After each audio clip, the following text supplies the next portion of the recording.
ఈరోజు మన టాపిక్ ఏంటంటే కోడింగ్, డీకోడింగ్. దీంట్లో మెయిన్గా మనకు ఆల్ఫాబెట్స్కి నంబర్స్ గుర్తుపెట్టుకోవడం మెయిన్ టాస్క్. ఆల్ఫాబెటిక్గా నెంబర్స్ గుర్తుపెట్టుకోగలిగితే 25% కోడింగ్, డీకోడింగ్ టాపిక్ మనం చేయొచ్చు. రిమైనింగ్ వచ్చేసి మన తెలివితేటలను బేస్ చేసుకొని రిమైనింగ్ క్వశ్చన్ చేయాల్సి ఉంటుంది. సో ఇప్పుడు మనం ఆ ఏబిసిడీలకి ఆల్ఫాబెట్స్ నంబర్స్ ఎలా గుర్తుపెట్టుకోవాలో ట్రిక్స్ చెప్తాను, చూడండి. సో ఫస్ట్ అందరికీ మనకు తెలిసిందే ఏ అంటే 1, అలాగే జెడ్ మీన్స్ 26, ఎందుకంటే 26 ఉన్నాయి కాబట్టి. నెక్స్ట్ జీకి నెంబర్ ఎలా గుర్తుపెట్టుకోవాలంటే G means God.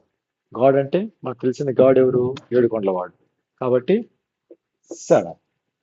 Okay. Next హెచ్కి ఎట్లా అంటే హెచ్ అనేది ఇలా వేసాం అనుకో, అది 8 లాగా మారిపోతుంది. సో అందుకే హెచ్ మీన్స్ 8.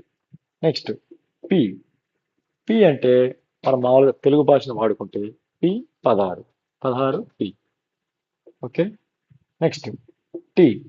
టీ అంటే T20 మ్యాచ్, అంటే మనకు తెలియంది కాదు, T20 మ్యాచ్ తెలుసనుకుంటా. Next L 12. L 12. Okay. Next దీని తర్వాత వి. వి అంటే ఇట్లా అంటారు, ఇలా చూపిస్తారు. ఇట్లా చూపించామనుకోండి 2000. ఓకే. ఈ 2000 2 సార్లు చూపించామనుకో ఇలా ఉంటాం. ఓకే. తర్వాత ఆ మిడిల్లో ఉన్నాయి చూడండి, వాటిని కొన్ని కొన్ని మనము ఆటోమేటిక్గా గుర్తుపెట్టుకోవాల్సిందే. వీటికి కొన్ని షార్ట్ కట్స్ ఉన్నాయి కాబట్టి అవి ఎలా గుర్తుపెట్టుకోవాలో ఇంకొంచెం ట్రై చేద్దాం. జే. జేకి వచ్చి 10 రూపాయలు అనుకోండి, అలాగే జే గుర్తుపెట్టుకోవాలి.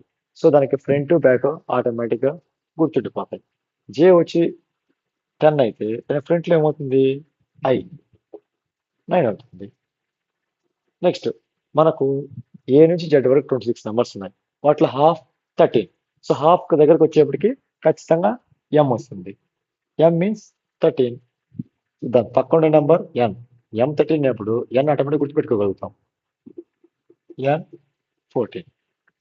ఓకేనా. ఇప్పుడు ఒకసారి మనం మామూలు అన్నిటి చూద్దాం. ఏ చెప్పేసాము. B.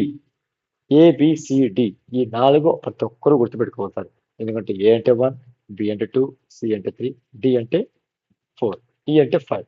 Next fix 6. Fix 6. So అలాగా ఎఫ్ గుర్తుపెట్టుకోవాలి. 7 ఆల్రెడీ చెప్పాము. 8 ఆల్రెడీ చెప్పాము. ఓకే. ఐ. జే 10 అయినప్పుడు ఐ ఆటోమేటిక్గా 9 అవుతుంది. ఓకే. కే. కే మీన్స్ జే తర్వాతే కదా, సో కే అంటే 11 వస్తుంది.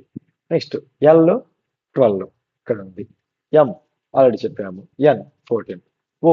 ఓ అంటే అది చంద్రుడి లాగా ఉంటుంది. చంద్రుడు మనకు 15 రోజులకు ఒకసారి కనపడతాడు, దాన్ని అమావాస్య అంటారు. గుర్తుందనుకుంటా, అమావాస్య పౌర్ణిమ. సో పౌర్ణమిగా గుర్తుపెట్టుకోండి, అంటే చంద్రుడు పౌర్ణమి రోజు నిండుగా ఉంటాడు. ఇప్పుడు ఎన్ని రోజులకి? 15 రోజులకు ఒకసారి. సో అలా గుర్తుపెట్టుకోండి. పి 16. ఓకేనా. ఇంకా పి 16 అయితే తర్వాత అనేది క్యూ. క్యూ అంటే 17. Next RST. ఆర్ఎస్టి అనేటివి కొంచెం మనం ఖచ్చితంగా గుర్తుపెట్టుకోవాల్సింది, అన్నిటికీ షార్ట్ కట్లు అనేటివి ఉండవుగా. సో క్యూ అనేది 17, ఆర్ 18. ఓకే. ఎస్ 19. టీ అంటే T20 మ్యాచ్. యు. వి అనేది 22 అయినప్పుడు దానికి ముందు వచ్చే వి ఏమవుతుంది, యు ఏమవుతుంది? 21 అవుతుంది. U means 21. V. W. W అనగా 23. ఎలా అంటే మనం డబ్ల్యూని ఇలా రాసుకునే బదులు ఇలా రాసామనుకోండి 3 లాగా ఉంటుంది. సో లాస్ట్లో వచ్చేది కాబట్టి ఖచ్చితంగా 2తో వచ్చేస్తూనే ఉంటుంది. W. X. X Y Z. Z తెలిసినప్పుడు దాని ఫ్రంట్లో ఉండే 3 గుర్తుపెట్టుకోలేమా? సో అలాగా ఇవన్నీ గుర్తుపెట్టుకోవచ్చు అనమాట. X Y. జెడ్ అనేది 26 అయినప్పుడు వై ఏమవుతుంది? 25 అవుతుంది. ఎక్స్ 24 అవుతుంది. డబ్ల్యూ 23 అవుతుంది. ఇంకా మీకు చెప్పాము వి అంటే 22 దీని ఫ్రంట్లో ఉండేది. సో అన్ని కవర్ అయ్యాయి చూడండి. అంటే కొన్ని కొన్ని పిసిడి అనేటివి మీకు చెప్పాను. ఫస్ట్లో ఉండే 4 గుర్తుపెట్టుకోలేమా? ఏ అంటే 1, బి అంటే 2, సి అంటే 3, డి అంటే 4, ఈ అంటే 5 అని. ఇంకా 6 నుంచి ఎలా గుర్తుపెట్టుకున్నాం షార్ట్ కట్స్గా. ఓకే, ఇవి ఒక 2-3 సార్లు కానీ నెమరు వేసుకుంటూ రాసినట్లయితే ఆటోమేటిక్గా గుర్తుండిపోతాయి.